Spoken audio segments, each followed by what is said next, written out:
Evening, folks. Welcome to the next webinar of Time Mumbai.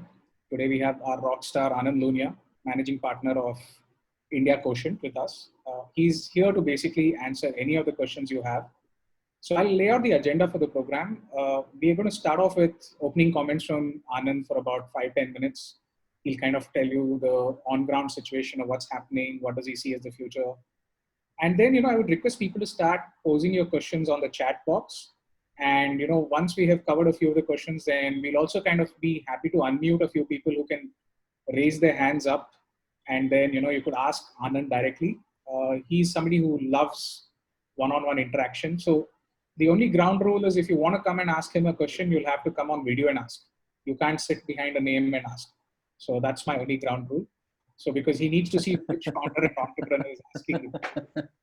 Okay. So, Anand, over to you. The floor is yours. Yeah. Naveen is a tough taskmaster, but I'll respect his role. It'll be good to see your face when you ask a question. Okay, guys. So what's happening in India? What we are going through right now is that overall we are seeing a kind of inflection point. In fact, we had two inflection points. Right? I mean, the first inflection point was the COVID itself, right? And which changed a lot of behaviors.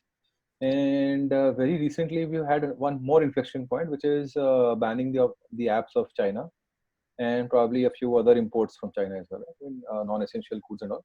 So there is a second inflection point in the span of 3 months, and this should result in significant changes to how you do your business, how we do our business, right? Where we invest. And if you can see some of the obvious gains in the first inflection point were in education technology. So, we are on Zoom, for example. Zoom had a big adoption curve, significant gains there. Byju's and Unacademy had huge adoption gains. These are useful gains in context of some companies, but if you look at what has changed underlying behavior, right? So the education system, including colleges and schools, who were completely against distance education, so much against distance education. Like, for example, you are not allowed to take 1 day absence from school also, right? Not even 1 day absence, right? It's amazing because you go to somebody, the school principal, the principal will scold you, right? They'll might call your parents, how did you take an absence of 1 day? So what is important to see as a behavior is that institution of education per se has dropped the guard, saying ki boss, you can attend remotely. Now there are all these IIMs and ISB and all of these people, they are giving an option. Ki boss, do you want to learn online or do you want to come to our campus? And worldwide. And education is such a rigid institution. For them to lower their guard, it will be fabulous. The other institution which has lowered the guard again in COVID. So what happened in India is a lot of enterprises and small businesses, large businesses, both alike, they all experienced this major shortage of software. Everybody thought, here I want to work remotely, I want to adopt software remotely, so I will have to buy software remotely, right? Because in the last 3 months, a lot of corporates have had to buy. I mean, if your factory is not running on a software, if your trucks are not on a software, logistics is not automated and wired, how will you manage remotely, right? The CEO needs to sit in his office and do a few things. So what happened is large corporates, they have started buying software by seeing simply presentations on Zoom. Now imagine, just 6 months ago, many of us had to do 20 rounds, right? एक corporate के पास में वो बोलेगा अच्छा कल office से आओ, फिर कल ऑफिस से आओ. You go there one day, they will not give you time also because they are busy. Your presentation will get cancelled. 5 people have to decide in a large company about one software. It is impossible to get all the 5 people in the same room. Now it is so easy to get all the 5 people in the same room. Interestingly, right? The same order which used to take 5 or 10 meetings to get finalized, right? They only do one Zoom call. People have such good discipline कि Zoom call को 5 बार नहीं करते हैं. जो corporate order के लिए आपको 5 बार धक्के खिलाते थे, वो उसके लिए Zoom call पे वो 5 बार नहीं बोलते कि Zoom call is very very efficient. Not only in terms of save time to travel, also in terms of amount of time, because nobody wants to do multiple Zoom calls unnecessarily. People now respect that kind of time also. Nobody just wants to hang out and do chit chat over Zoom. Also, interestingly, multi-party meetings where you need 5 decision makers to come on board, right? That they are much easier. I can tell you, I have been able to raise some money, right? There are a lot of startups. कितनी बार धक्के खाते होंगे आप लोग, right? I mean, some startups have raised money from angels and even from VCs completely on phone, right? I mean, on Zoom call, on internet. So these are some longer term behavioral changes, right, which are very very positive, and which should be really interesting and for us to watch. Uh, I also think that enterprise and small business, mid-sized business software adoption curve in India will be very very big. I feel that if India has to become a manufacturing economy, India has to stop dependence on China, etc., etc. If the government is going to give a lot of initiatives to becoming more efficient as a production country, we think that the software SaaS industry in India, right, will come and will be replicating what is going on in US. Right? The US software price points, including the price of Zoom, for example, is in dollars. Price of a email client like Superhuman is very very expensive, right? So people will come out with cheaper, better quality productivity software in India. And whatever we saw in terms of low software adoption in the last 5-10 years, you guys have tried hard, that will change. Right? Similarly, adoption of technology by education institutes will change. Banks will change. Some of these people who are not really, they value in-person meeting and all of these things will change. So this is sort of how the world is changing. The ban on China apps has opened up a room for some special areas like social media. We have a few investments there, including ShareChat. We are very, very positive and optimistic in that area also. So if you are in that space, that's again a great space to be in. So with that, that sort of ends my prelude. It is not very easy to raise money right now. However, if you are in a sector which is really changing and impacted positively, don't give up. We expect VCs to start writing checks. So there are some checks being written. Okay, although we think that many of these checks are people who the VCs had interacted with earlier and they are going back. Angels were a little slow till June. In July, we are seeing some angels writing smaller checks. By and large, the deal size has sort of reduced by 40%. So if you were expecting to raise 3 crore rupees of angel earlier, you'll probably raise 2 crores or 1.5 crore rupees now. But do raise money. Right now, we are seeing very low cost of acquisition. It is much easier to hire people. It is much easier to generally operate at a lower cost because you are not incurring, I mean, lot of regular costs like including rent and all of that. Most people have given up on their offices, are working from home and working well from home. So it's a great time to start. Slightly tough to raise capital, but if you hold on, we think that in the next 2-3 months, capital will also be available. Okay, what I'll do is I'll start with the questions. There is Rahul Singh. Does Rahul Singh want to ask a question? Anand, I think I'll ask you a few. Yeah, please. And then I think we'll go. Sure. So Anand, I think what everybody is interested to know also is where is your firm investing now and what are the sectors you're looking at? So Naveen, we took a break from investing in the last quarter, right? Okay. Going forward, we like, so we have always liked software for India, but we are doubling down on that, right? We think software and B2B marketplaces will be a big thing. Okay. SaaS particularly, SaaS, mid-market SaaS and small business SaaS both. Okay. We like these two industries. Apart from that, we like anything to do with media. So education is something we think, Byju's is one part of education. There are lots of things in education which are still not done. I personally think that there is something very big which is going to attack higher education. All these expensive degrees and MBAs and all, right? I mean, Eventually people will give up on them. It's a big drain on the finances if you take a big loan and do a meaningless degree.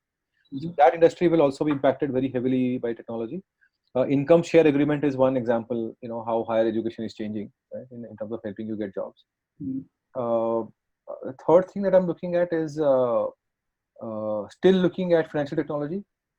Interestingly, one mini inflection point that happened was announcement by Nandan Nilekani in terms of account aggregator and data access for credit access to all people. So that also will generate great new models, etc., etc. Insurance technology is again a great sector right now. So fintech will remain. I mean, the government also is very, very focused on government and all of these institutions like iSpirit and Nandan Nilekani's team and all of that. They are heavily into changing the financial landscape. Okay. And India has some of the best financial infrastructure in the world. And what's coming out of that? The Nandan Nilekani. So account aggregator framework, which helps you aggregate data of various individuals where they can give permissioned data to a financial institution, right? So if I want to borrow from somebody, they don't have to go to my phone, install an app, scrape all the SMSs, and then try to guess my credit rating. I can actually, with a permission, give all the data they want, right? Okay. Which is very different from how it was earlier. Right? There is a regulated entity called NBFC Account Aggregator, and a lot of use cases emerging out of that. Insurance space also, we think that things like by the way, this UPI auto pay, for example, it can actually, for example, car insurance or truck insurance, right? You could set up a UPI auto pay and pay insurance every day. Right? If you were a truck driver, you don't have to buy insurance for the whole year upfront. Correct. You can set up auto pay auto pay throughout the year, right? So that will give you a big boost because a truck will cost like 50,000 rupees to insure for a year. A car costs 20,000 rupees a year to insure, depending on the price of the car, right? Sure. So you could save on those costs, right? And you can pay daily. UPI auto pay is a big win to that account. So a lot of innovations happening in financial space. What we are not looking at right now and going forward, in general, not only that did COVID expose the cost structure of some of the delivery kind of companies, food tech and e-commerce and all, right? So interestingly, Zomato numbers came out, right? If you have seen, their losses decreased significantly in the COVID times. How come? The losses should have increased. I think that's because on a variable basis they lose money, right? So when they stopped growing and stopped doing business, they stopped losing, right? So it's a very, very interesting phenomenon, right? We are not looking at those businesses. Not because they are bad businesses. Some funds will continue to look at them, simply because there is so much to do in the purely digital space. There's so much to do that I would like to balance my portfolio more heavily towards purely digital, which is education, social media, payments, fintech, those kind of things, and software. And you were talking about inflection points, Anand. What's your take on the whole geo raising so much of funds, and what is that going to? Yeah, well, I mean, okay, so I don't think that it's a positive, right? So they are going to champion a few causes, right? Except that broadband is a necessity; it's a licensed opportunity. So people buy the broadband which is available, is most reliable, and all of that is licensed. But if Reliance thinks that they can replace Zoom, for example, for everybody with their GeoMeet product, unlikely to happen, because there is no compulsion. There are choices, switching costs are low, and people are going to expect a lot of things like service quality, etc., etc. So I do think that in some spaces, in the larger spaces like grocery delivery, for example, or some of the larger categories, Reliance will be a competitor, net competitor. But in by and large, most digital businesses, they will be net a positive influence on the whole thing. To some extent, they have cornered disproportionate capital, right? But think of it this way: they could also be a good exit opportunity for many entrepreneurs going forward. So it could be net positive. how do you see it trickling down to all the other startups? How do you I see? don't see it trickling down. Nothing Okay. trickles from there, right? So that's a conglomerate which is not known for the trickle down effect. So Don't you think I that? wouldn't say that. I mean, the second order effect will be there. No money will trickle down, Okay. but more broadband and more focus, more evangelism. So, for example, when the government of India made Bharat Pay UPI app, right? They were not trying to corner all the UPI transactions. Right? There were a few other players who, including Google, GPay, who cornered UPI transactions eventually by a better product.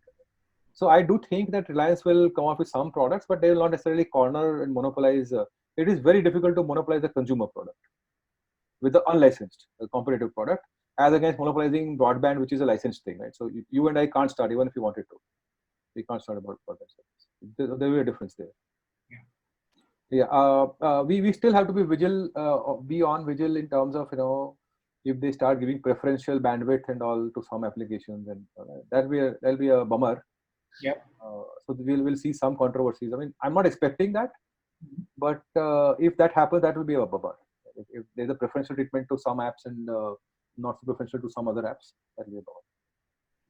So Anand, some of the questions which we had asked people, which we had got before the session, which the time of registration, one was on you did mention it a bit, but if you can elaborate on what's happening with the fintech industry currently, because of the moratorium, I think nobody's able to get a real handle on. Yeah, lending company. Uh, Lending company is in a tough spot. Okay, every lending company, I mean, whether it is a traditional NBFC or fintech lending company, both will be in a tough spot. And what's your take on what to say, if fintech is delivered through SaaS and as a product company? Which one? If fintech is delivered as a SaaS product kind of a delivery.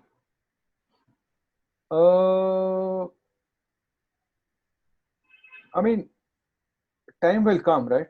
Uh, in India, I mean, everything should grow. So let's not write off any special space. Okay. Everything will grow. It is just today, relatively, what do you think will fly faster? That's what you want to focus on. Got it. But if somebody is from the domain and wants to do a business in that area, there is no reason they shouldn't do it. And the next question I have is also on agri-tech. What do you see about the agri-tech growth in India? Are you okay? I'm not sure if you guys are investing in agri-tech, but today No, suddenly. we are. Okay. So we have two companies. So see, in agri-tech, there are layers of things, right? So there are some people who are saying that will help farmers sell better. Right? So trying to disrupt the farm procurement system. That's a big space, the biggest space there. Then there are some people who are trying to provide farm inputs, right, which are also subsidized fertilizers and all of that. So someone disaggregate that space. And the third one is sort of making farmers independent. And so by and large, you know, farm would be like dealing with retailers, right? Every farmer is an entrepreneur in the country, unlike America and China, where farms are collective farms. Every farmer is an entrepreneur. Every farmer decides his own thing. Every farmer borrows for himself. Every farmer insures separately. Every farmer decides what to sow, where to sell. So there are so many decisions, right? Independent decisions that each farmer takes. Great opportunity. We are finding, like within Maharashtra, one of our companies has deals with farmers which are like just 2-3 acres of land, very small marginal farmers, and even those people have a smartphone and are happy to receive inputs on smartphone. They actually engage quite well, and they're willing to pay also. They're willing to share commission also. So I think that will be a big disruption. What I think is that farm disintermediation and more income going into the hands of farmers is going to be a big positive for the whole country, because farm remains as a big sector. It's also one space where a lot of government money goes in. I do worry sometimes that like how the government intervened in microfinance space, I fear that the government also might intervene in the farm space also. Not yet, but at some point you should see some more regulations and all of that in terms of how startups deal with farmers. Now, just a little digress from what to say, sectors. I'll come back to sectors. The question that again has come up is, Anand, is has your yardstick for looking at an investment or an entrepreneur or founder changed since March this year? Because of COVID. Yeah. Well, I mean, I want to look for who will survive, right? Okay. So even in my own portfolio, I am thinking of who really wants to survive. Hmm. There are some people who say here, if I reduce the salary of my people, they will go away. If I give up my office, how will I get it back? Right? It can be depressing, right? So some founders have really given up, Okay. and some have dug their heels. So you want to see who really wants to survive.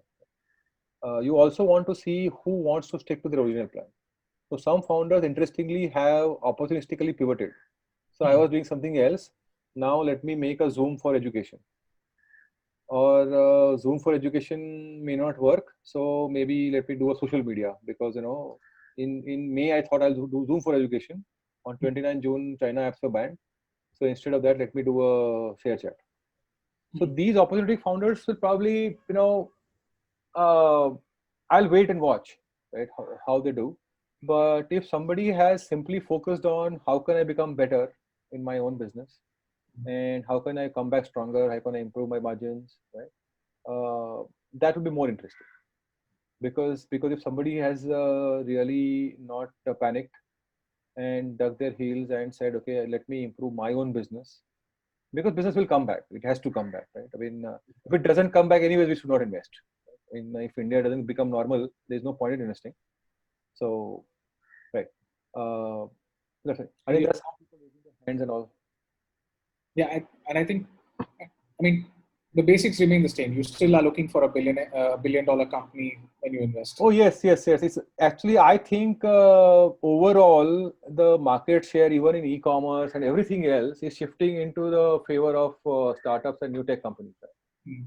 So I think now we have to aim for a $1 billion outcome. Right? I mean, I would rather say that we were looking for 100 million revenue company minimum. Now we are looking for a $200 million revenue company. Wow. That's the minimum threshold, right? So I have to be able to visualize $200 million of revenue. Sure. Then, Anand, the next sector that people... It might take 10 years, of course. Yeah, it takes time. Yeah. So the next sector that people are asking questions on is the whole health tech, wellness, fitness kind of a sector. Though, my discussions, people have telling me that, hospitals really are not making money because, they're all forced to do only COVID, operation now. Their mainstream business has gone out. But at the same time, there's a whole breed of startups which want to pivot to health tech, wellness, and stuff like that. And there's been a very increasing uptake of, telemedicine, teleconsultation and stuff. Yeah. So what's your take on that? Is that a business for the future? Yeah, it should be, right? Except that what are we doing? Yeah. The future is not merely putting a camera instead of a doctor, right? That is not enough as future. Right? The future of medicine probably is more innovation in medicine itself, and not just in technology to access a doctor, right?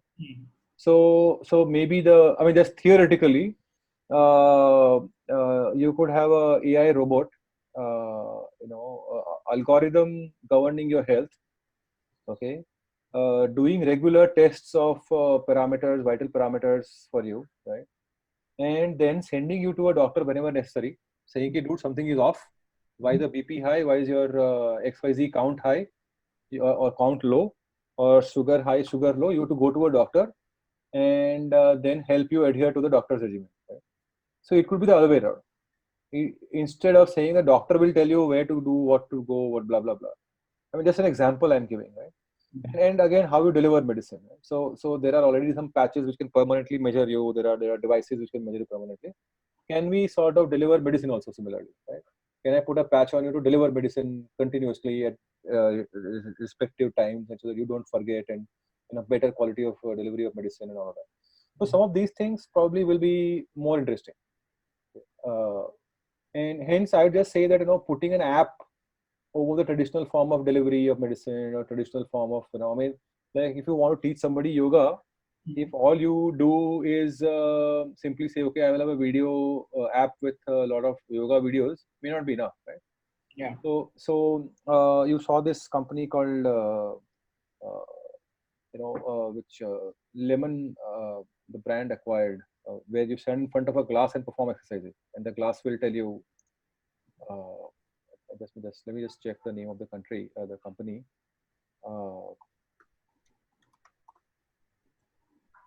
There was this Mirror. This company called Mirror. Mirror got to Lululemon. Okay. Mirror was an app where you stand in front of mirror and perform your exercises. Lululemon, which is one of the largest fitness garment brands there, they bought Mirror for $500 million. Just a very young company, 2-3 years old company. Now that is something that where you say, okay, it looks at you back, right? You look at the instructions in the mirror and you follow, and it'll give you a rating and all of that, or maybe doing fitness on Xbox, where the Xbox will detect motion and actually see how well you're doing yoga or not. So those the fitness regimes are going to that level. It's getting into more hardware, more real medicine delivery, and all of those things. It is not just a smartphone. Right? Useful thing to have a smartphone, but not just. So simply putting a app front end may not be enough in terms of medicine. That's what I think. Got it. And the next interesting one, Anand, which Sachin Ranade over here is asking, is that what's the future of restaurant business? And how do you see, where do you see, or what kind of innovation do you see entrepreneurs in this business need to do in order to survive, apart from just takeaways? The future of restaurant business as a business is great. The future of an individual restaurant is bad. The reason why the future of an individual restaurant is bad is that most restaurants are designed to give a short-term, unique experience to the user, right? So most restaurants will say, okay, I'll have a great menu, very, very cool vibes, and great coffee, and special kind of croissant. I'll serve all of that at the price of a vada pav. Correct. So you want to look very cool. You want to invite all your friends, look good, take some photos and do Instagram and all of that, and charge very little, right? So naturally it will work for a while, but then either the crowd will thin out if you just start increasing the prices, or if you want to hold on to the prices, it will not be viable. So in general, running restaurants, Naveen, is the business of the rich people or people who want a lifestyle. Restaurants, nobody should do restaurants because they want to make a living and get rich, right? Particularly fancy restaurants. Got it. If you want to make a living and make money, you should open a ODP restaurant. ODP restaurants rarely go out of business. If you go to Bombay, the only ones which are permanent are ODP restaurants. They are the ones which are permanent. Right? I mean, they are forever there. Right?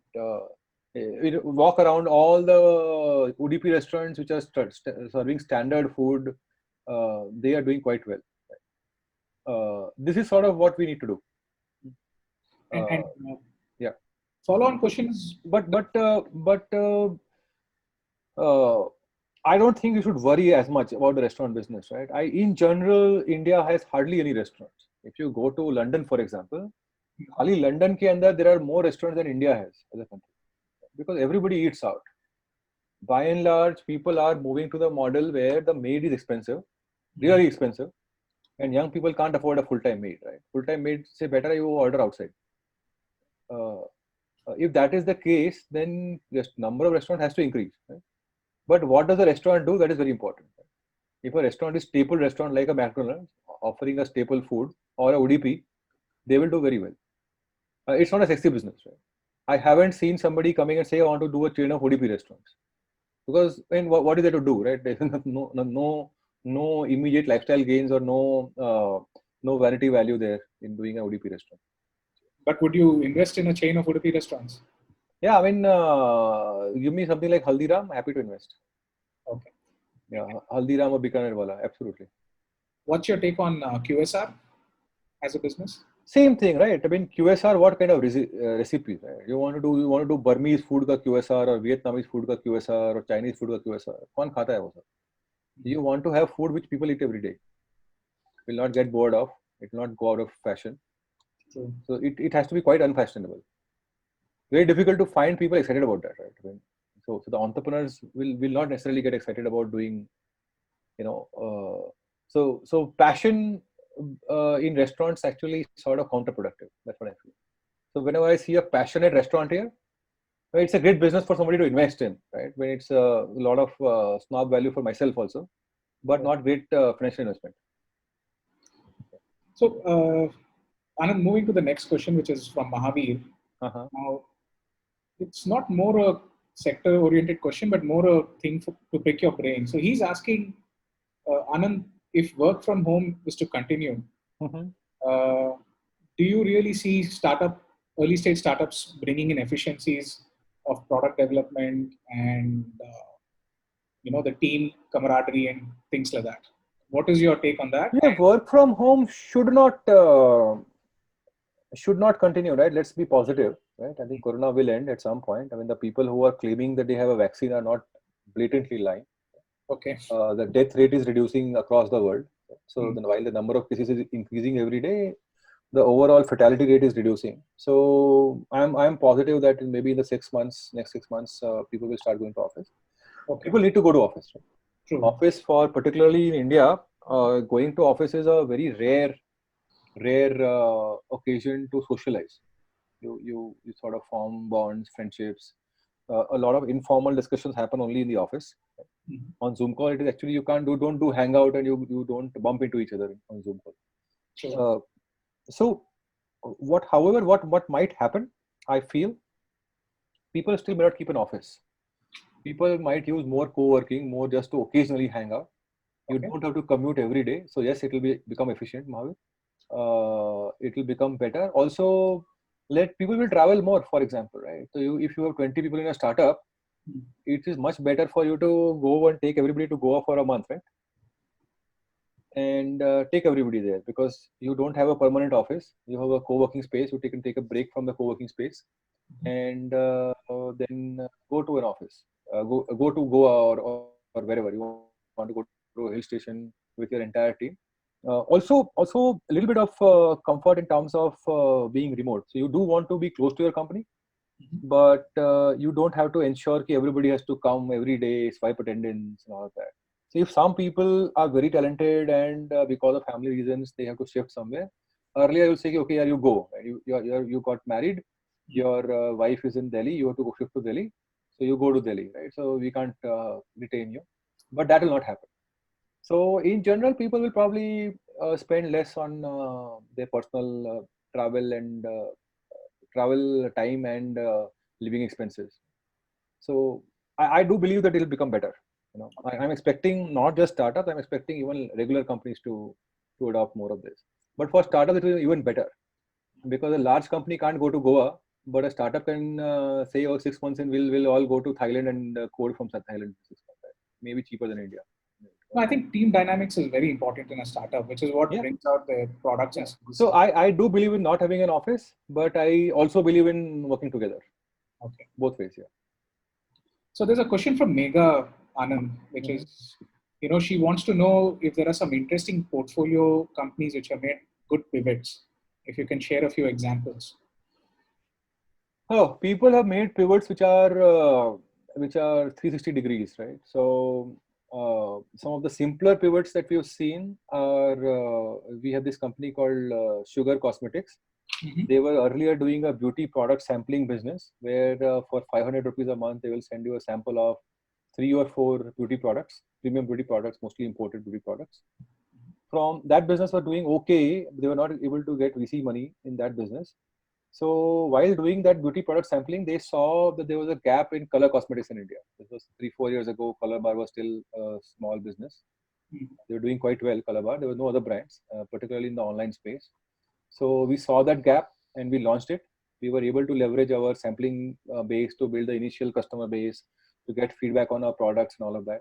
Because we were using our sampling base, our ratings on Amazon and Nykaa were like top of the charts as soon as we launched. We were the highest rated. Even now, we are one of the highest rated color cosmetics products on both Amazon and Nykaa. There are some pivots which are completely unrelated. One of my companies was building a Quora for Indian languages called Gyan app. Okay.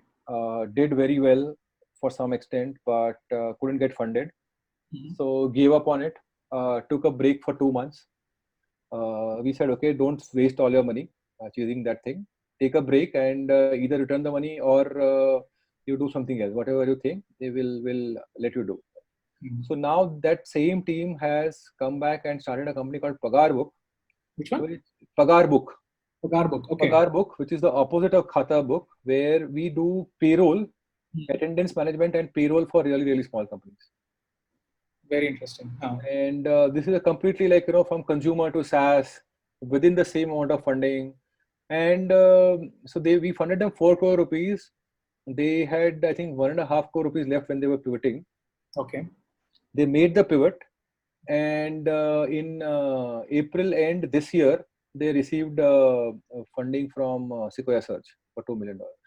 Oh wow! Their app is doing extremely well, very, very highly rated.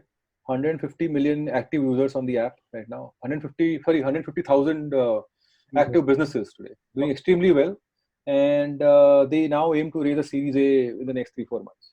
So this Sequoia Search happened after COVID. This happened after COVID. Sequoia did practically their entire batch 3 and part of batch 4 after COVID. So there are some SaaS companies and some consumer companies which are still getting funded. Yeah. Wow. But So, this is like a complete U-turn pivot where the team realized it's not going to go anywhere. Right? They figured out that they are in the wrong market. They literally took a break, let go of most of the people, retained only 3-4 people in hand. Did pure brainstorming, talked to, even now the CEO talks to 50, the whole top management team talks to 50 businesses or customers every day just to get their feedback. What do they want? Because they don't have a background in small businesses, right? So they don't know how to manage payroll and what are the requirements. And every business will have a different requirement. If you're running a truck driver or a bus business, you want to give a daily allowance for overnight travel, all of that, right? So various nuances in that. But the app is doing quite well, very, very well. Excellent. Completely developed from scratch. It was also a very interesting thing for us to see that the founders didn't give up, right? They didn't want to go back to a job also. True. And it was a good template for us because we sort of nudged them saying, whatever you are doing in Gyan app is not working right now. That much I can tell you. This is not working. What else to do is completely up to you. We didn't give a plan to them. We didn't force anything. We simply said, take a break, stop this for sure, take a break and then come back, right? Very interesting model, right? Which sort of tells us that we don't need to let every company die, because sometimes a good team of 3-4 people can be really, really driven to do something new, right? So they can figure out. Yeah, I mean, the urge to prove themselves was too strong here, right? They didn't want to accept defeat. They said we have 1.5 crore rupees left. True. And we were comfortable letting them do whatever they wanted to do with the remaining 1.5 crore. It was a good model. We probably should do a little bit more of that. Right? Normally, as a VC, you will just encourage people to shut down, right? But they don't have to. They can try something. No, this again goes back to the very basics of funding, which is you fund a group of exciting, interesting. Yeah, I agree. That's how it should be. Naveen, we don't have it that way here. We say that we'll fund exciting people, but when we talk to people, we are always trying to assess the business. That's our nature. True. Unfortunately, as an investor, ideally, early stage angel investor, writing the first 2 crore rupee check or 5 crore rupee check, I should be betting more on people and not bothered at all about the business. But I don't know. I mean, most of us are not wired like that in the VC community. We always argue about the market being small, market being large, product being bad, product being good. We do those kind of arguments. Whereas we should be focusing only on the people. The bar will be very high though, right? I mean, these are programmers who probably will be like, they'll get a job in Facebook as a product manager. They are very high caliber. When you bet on people, you need to be having very, very technically capable people. So I can take a bet on technically qualified people. I will not take that kind of a bet on people who are just business side people or sales or finance background. But technically qualified people, you can take a bet because for their ability to apply technical skills on various domains is very, very high. Yeah. So Sanjay, next question is a very interesting question. Sorry, the next question is from Sanjay Anand, and what he's asking is if you can give an example of a complete, portfolio life cycle that you invested in, a little bit of their story, and what kind of an exit you made, and how as a VC you kind of help them at various stage of their evolution. I think that's what his key question is. Can you repeat that? So he wants to know one example from your end as a VC that you invested in one of your portfolio companies, how you kind of helped them grow, and what was the kind of exit that happened. How I can help them grow is a tough one, Naveen, right? I mean, we just help people in terms of brainstorming, right? So 90% of my job is to give money. The remaining 10% is to give support, moral support, brainstorming. Right? If I were really an expert who could have a plan ready for $1 billion outcome, right? I shouldn't be running a VC fund. And I can't be an expert in so many industries.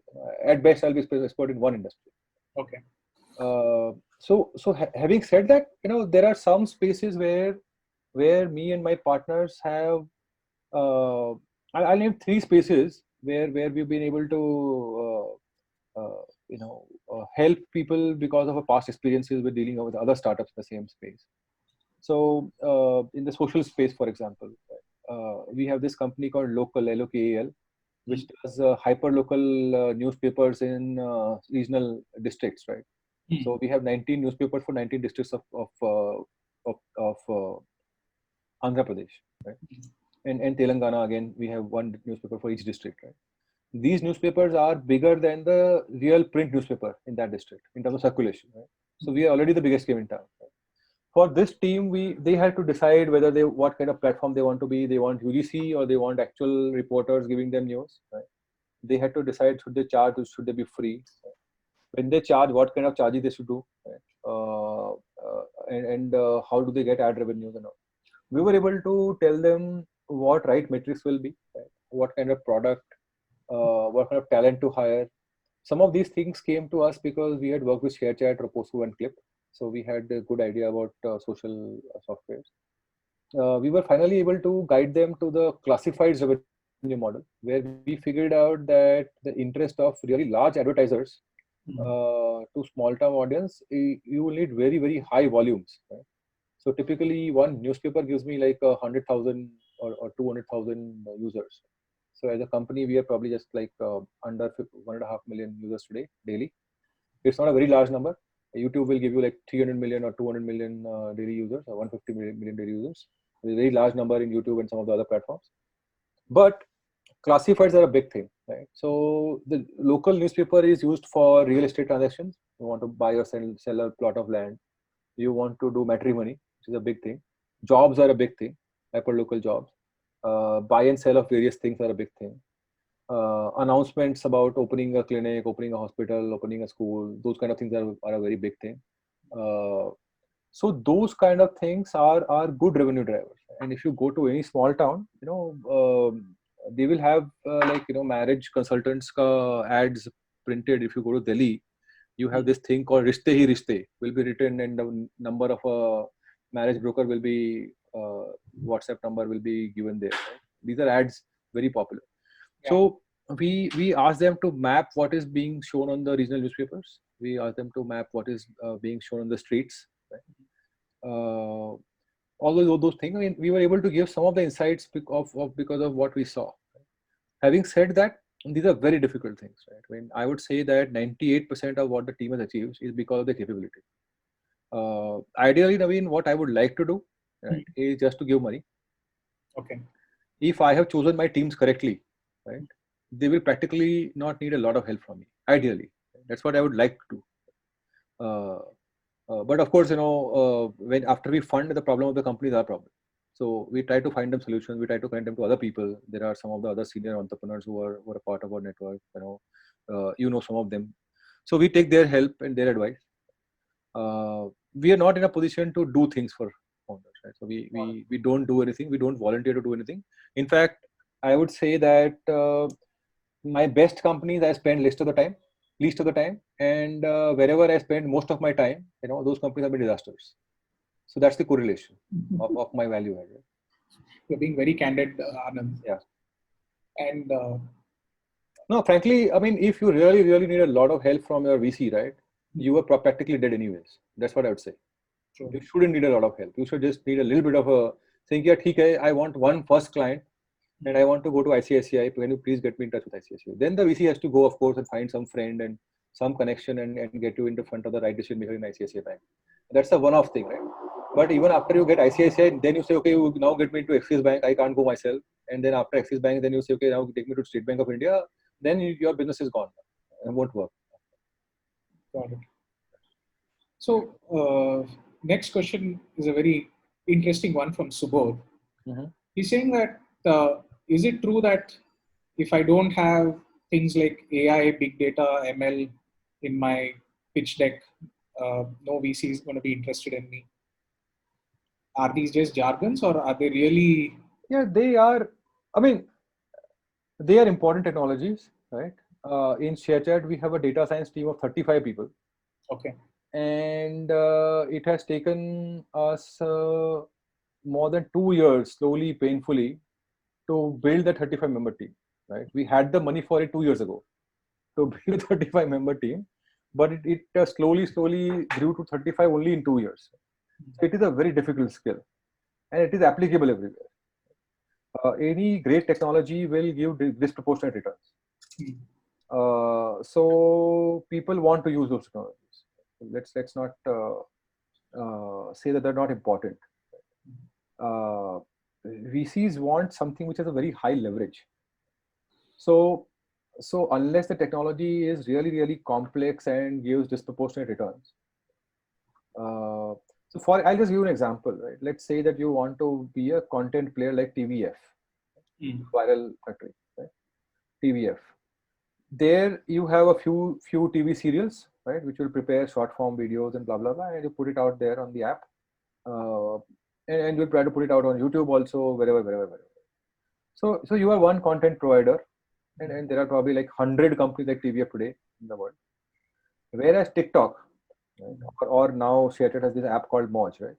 So TikTok actually has the ability to serve you 70 videos in a day, maybe 100 videos in a day, one after the other, and ensure that from 1 to 2 and 69 video to 70th video, you don't lose interest.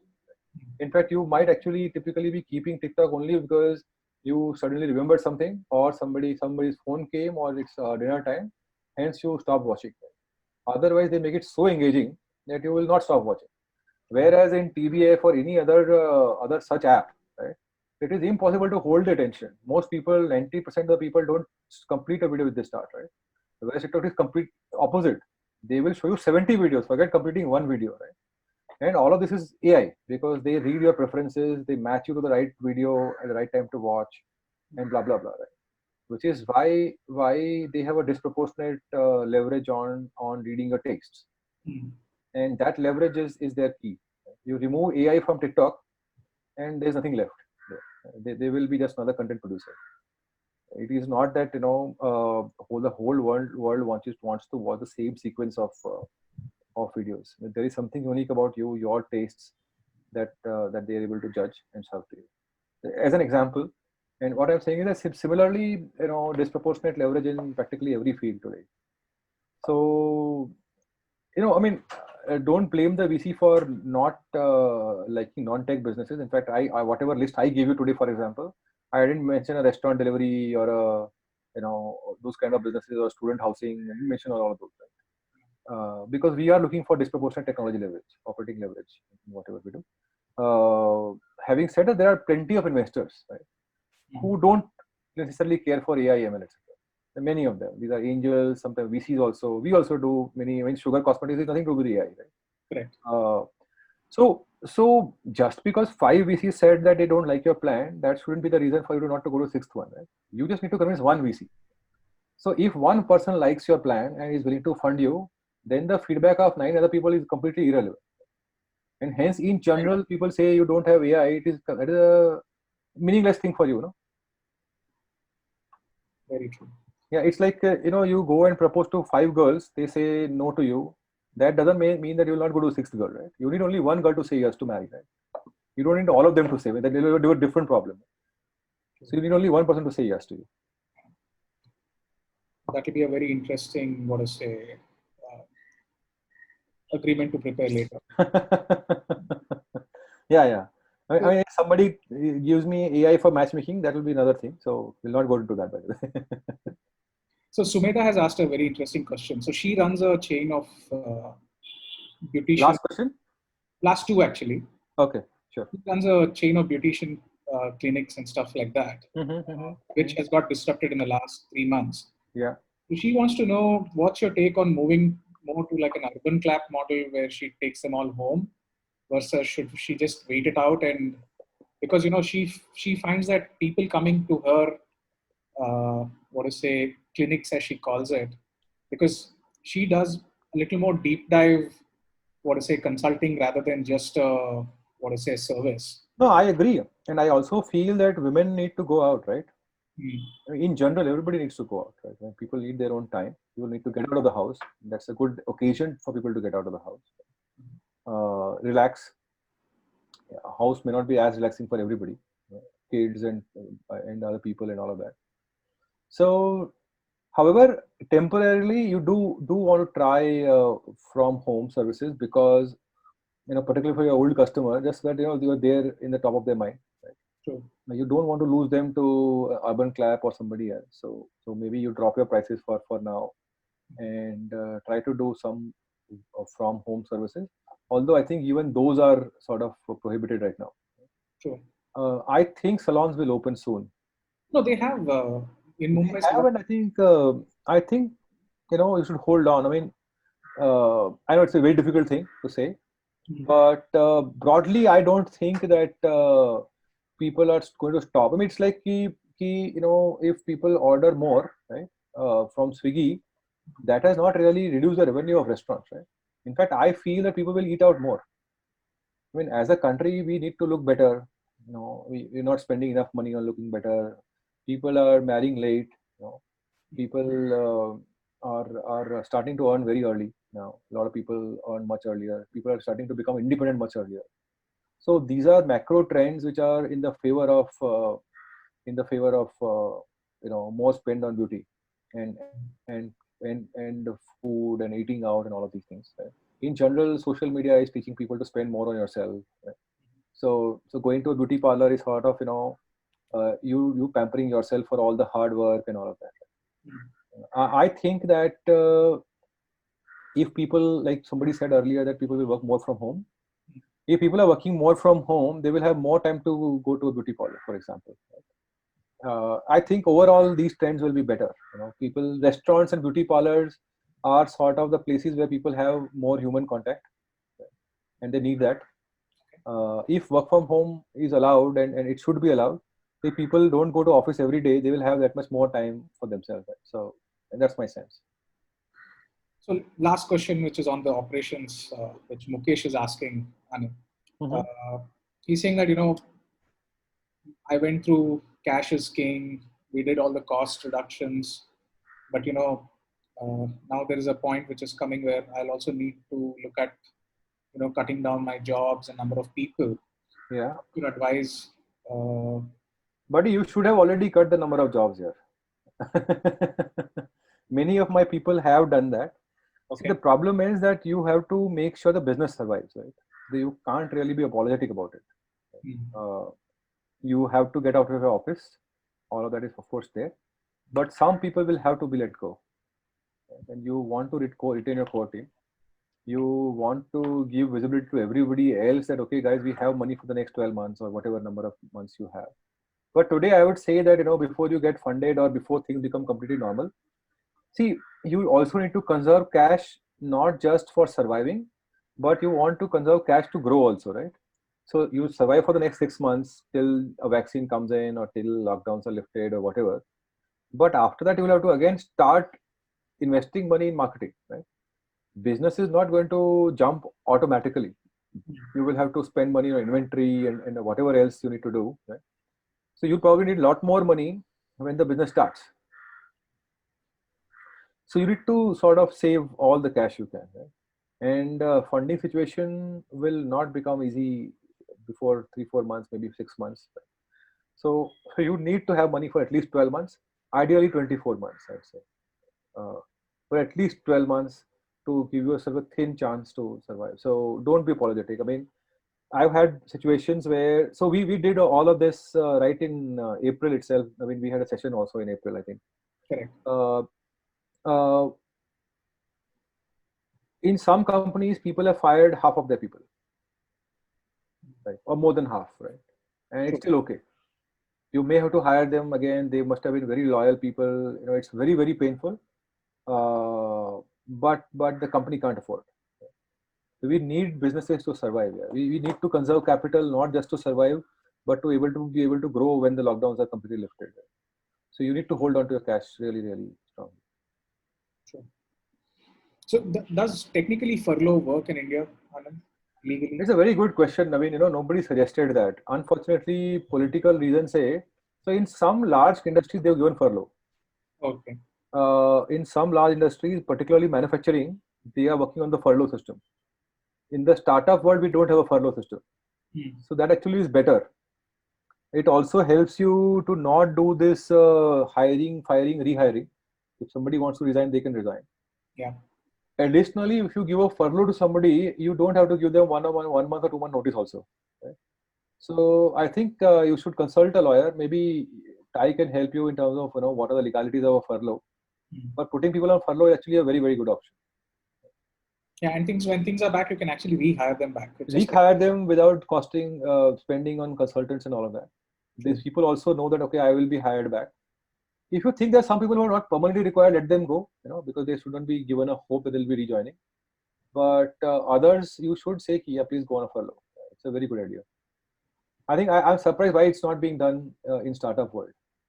No, I think I'll check with both the lawyers on the board and figure out. I think it's a very good suggestion. I've seen that in manufacturing companies for sure.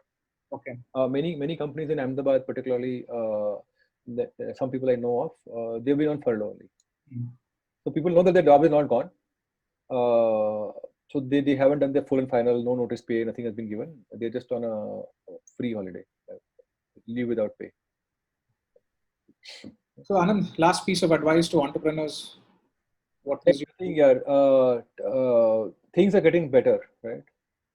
At the same time, don't right now, if your business is picking up a little bit, make sure that it reduces the burn. Don't try to start growing from today by increasing the burn. Any positive revenue comes in today, try to use it for reducing burn. Don't try to grow. Don't be brave. Funding is still a few months away. Funding may not happen if there's a second wave, something goes wrong in a vaccine launch or whatever. Right? So I would say that use the little bit of revenue spots to somehow grow. Have a much healthier business model as you come out of it. Right? Apply your brain. Don't be negative. Apply your brain in positive. Every business should be profitable. Every person can be like 3 times more productive. People have discovered these kind of things, and people have had a significantly different margin structure. So work on those things. Thanks a lot, Anand. So folks, apologies, we had a little technical glitch, so which is why we had to stop the chat and other stuff, but we will repair that. So if you have any direct questions to Anand, why don't you please post them to me. It's naveen@timemumbai.org. Please note down my email, and I'll be more than happy to kind of pass it on to Anand, make it into a Q&A or FAQ kind of a thing, and we will email all of that back to you. So thanks, Anand. Thank you all for joining us today. And Anand, we'll again catch you within a month. No problem. Most welcome. Yeah. Thanks a lot, everybody. See you soon. Bye-bye. Bye-bye.